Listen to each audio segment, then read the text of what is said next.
Hello friends, welcome to royal fashion. তো আজকে তোমাদের জন্য আবার কিছু নিউ আর্টিকেল নিয়ে চলে আসলাম ভেলভেটের উপরে। মালগুলোর কালার এসছে তোমার 5টা থেকে 6টা কালার আছে। আর্টিকেলগুলো ফুল সফট, কাছে না আসলে বুঝতে পারবে না, সেটা আগেও বলেছি এখনও বলছি। মাল ফিল করতে গেলে কাছে আসতে হবে।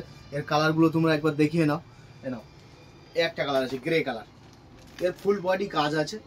সাইজ হয়ে যাবে তোমার ML XL, তিনটে সাইজ তিনটেই হয়ে যাবে। ক্যামেরা একটু কাছে এসো, এর কাজগুলো একটু দেখিয়ে দাও।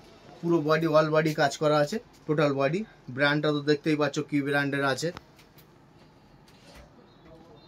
দুসরা কালার একটা আছে ক্রিম কালার, সবার ফেভারিট কালার এটা। এরও সাইজ হয়ে যাবে ML XL। একটা কালার এসছে চকলেট কালার, এরও size same to same size হয়ে যাবে। প্রত্যেকটা আর্টিকেলে তোমার সেম কাজ করা আছে, সেম একই ব্র্যান্ডের মাল হবে। একটা কালার হবে গ্রিন কালার, এটাও দারুণ কালার আছে, ফুল বডি কাজ। আর একটা মোস্ট ডিমান্ডেবল কালার ব্ল্যাক। এর সুন্দরতা কি বলবো, আমার নিচে পুরো ওয়্যার করে আছি, দেখলে বুঝতে পারবে কত সুন্দর এর মালটা। ফিনিশিং থেকে শুরু করে কাপড়, কতটা সফটনেস কাপড় সেটাও বুঝতে পারবে তোমরা। তো শপে ভিজিট করো, মাল অ্যাভেলেবেল হয়ে গেছে। ওকে।